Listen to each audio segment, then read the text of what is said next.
going on, everyone? The Lakers roster is pretty much intact, right? They are at LeBron's training camp. You have the media day beginning Monday, and then that bleeds into training camp. And then we are, like 10 days away from actually being in the first preseason game. So pretty confident our roster is locked.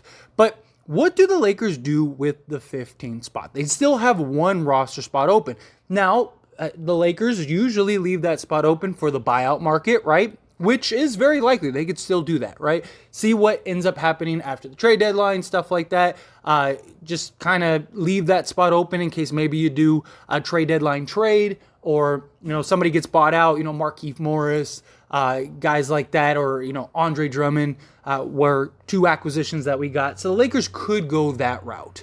The other option is removing trades from the conversation. Obviously, the Lakers could still do a trade if they wanted to, but I just don't see that developing. They've had all offseason to get a trade done. Doesn't look like anyone's stepping up to the plate. The Lakers aren't going to give up both first-round picks, so unless, I don't know, the Pacers or somebody or the Spurs are like, hey, we'll give you what you want for one first or something like that. I just don't see a trade happening. So outside of trades, what are the likely scenarios? What could we see happen with this Lakers roster if they were to bring somebody on? Again, they could just leave that spot open. Now, immediately, Carmelo Anthony is one that comes to mind. Many people want Carmelo.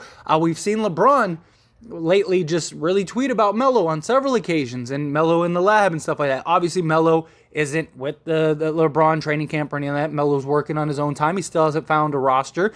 He was linked to the Celtics, but looks like he's not going there. And I think he would come back to the Lakers. He would be a welcome addition. He was great offensively for the Lakers last year. I think he could be our shooter. He was at one point shooting 68% or something ridiculous like that from three at home for the Lakers.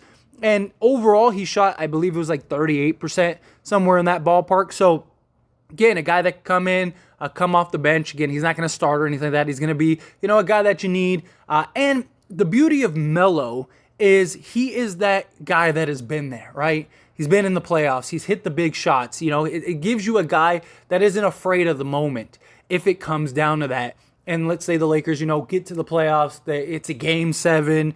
You're down 2. You need a big shot to either tie or win the game. You got 5 seconds left. Melo would be a guy that you could put in, and if he gets the ball and he has the moment, he'll knock down the shot. That's huge in the long run. You're not going to be asking as much from Melo as you did last year. He's just going to kind of come in and play in spots. Probably not going to play a ton of minutes. He probably gets 10 minutes a game. But if he could give you, in the vicinity of 8 to 9 points a game in his time that he's out there, him and LeBron have that connection, I'm not against it at all. The thing is, though, is that, Melo had his worst defensive season of his career last year.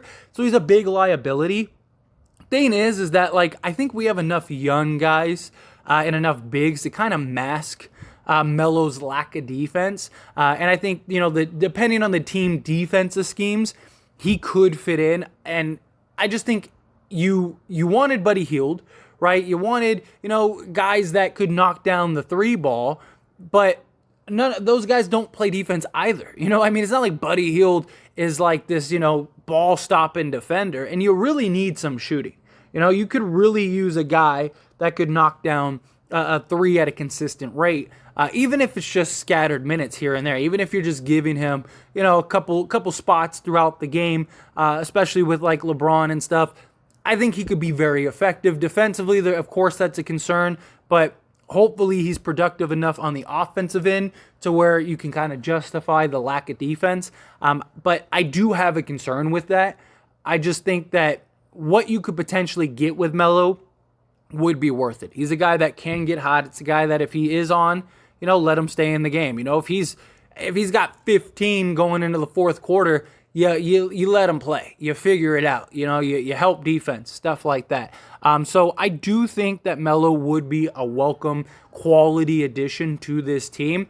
But from a Lakers standpoint, just because if I remove my bias, look, if I'm being biased, I want Melo on this team because I would love, to see him play with this Lakers team. Although I do want Melo to get a ring, and I don't think the Lakers are in position to do that. Now, if they get to the playoffs, look, I'll take my chances with LeBron James and Anthony Davis, especially if Westbrook is figuring it out and working it out. I'll take my chances. But ideally, at least at glance, this team has the potential to be pretty good, but they're probably not going to be a contender by any means. Although, Dallas Mavericks, they were in the Western Conference Finals, and I like how this Lakers team stacks up against that team. So, and they've made upgrades. So you never can rule out the potential of, maybe making a real run, especially when you have LeBron James, Anthony Davis. If the Lakers, for whatever reason, won a championship, and Melo did it in the purple and gold, I think that'd be an incredible story. So from a biased perspective, I would love to see Melo be on the Lakers, but from a Lakers organization standpoint, I think Cole Swider is the guy you got to bring in. You're losing the defense again. But he is 6'9" size. He has good wingspan. He can, if you put him in the defensive schemes and he at least tries, I think that he could be effective defensively. Problem is, in Summer League, he was atrocious defensively. I mean, he was awful.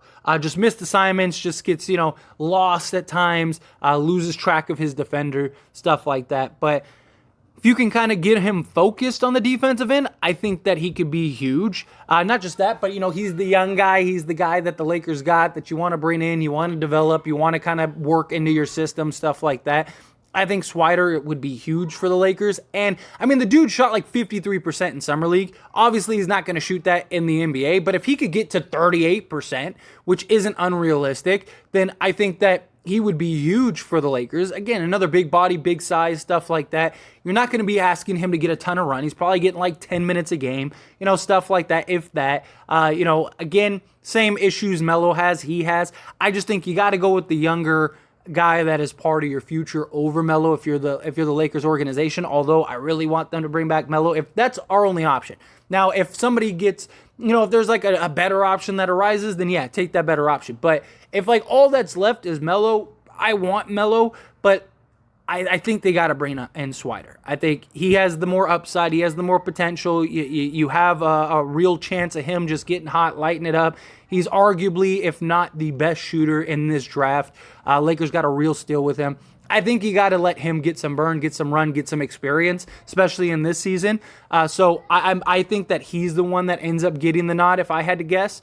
But outside of Melo, outside of Swider, the buyout market, this upcoming, before the season begins, like teams like Utah, Detroit, several other teams, they have guys that they have to buy out, that they have to move off of. Like maybe the Jazz buy out Rudy Gay. I'm not saying they will. I'm not saying it's going to happen, but he's kind of an odd man out on that team. He's not very happy there. There's been some turmoil with that team. Is he going to be happy being on a rebuilding team? Maybe they work out a buyout and maybe the Lakers could go get him.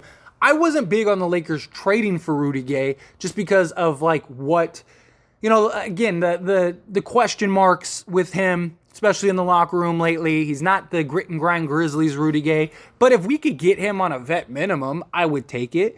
The Lakers very likely, this is what I think ends up happening over the Swider and the Melo situation, is I think the Lakers either A, they just leave it open and see what comes up down the line, or they go and get a guy like a Rudy Gay, or maybe the Suns, if they can't find a trade, they go and trade and they go and try to get Jay Crowder. Although I think if Jay Crowder gets bought out, I think he goes to Miami. He even said he would welcome a return to Miami. So I think very likely that would be the scenario that ends up happening. But you never know who's going to get bought out. Some of these veteran wing guys, some of these veteran players in general, maybe the Lakers could, swoop one of them up. And get something if the right guy's bought out. Otherwise, you leave the spot open. You run with the team you have. You get to the trade deadline and stuff. Maybe try to work out a midseason trade. If not, then maybe you get a quality piece in the buyout market. Like look at Morris again. He was a guy we're able to acquire, and he was a big key piece in us winning a championship. So maybe something like that could happen. Maybe you get Rudy Gay and he kind of reinvents himself, revitalizes his career a little bit, adds, a breath of fresh air into his game, and he's put in a position to where maybe he can be successful. Look, if the Lakers get a wing type player, I want it to be a veteran wing. I know there's people, I get comments all the time that are like, the Lakers need to stay, like, you need to stay young, or, we don't need old guys or whatever, this, that, and the other. look, you need veterans. Tell me one team in the history of the NBA that has won with only young guys. It hasn't happened. I'll give you the answer. It hasn't happened. Every team that has ever won has veteran guys in key positions that help you win championships. I mean, even the Golden State Warriors, Andre Iguodala won Finals MVP. You know, like, you need veteran guys that can come in, have been in the moment, know what it takes. The young guys that have never been to the playoffs, you don't know what you're going to get from them.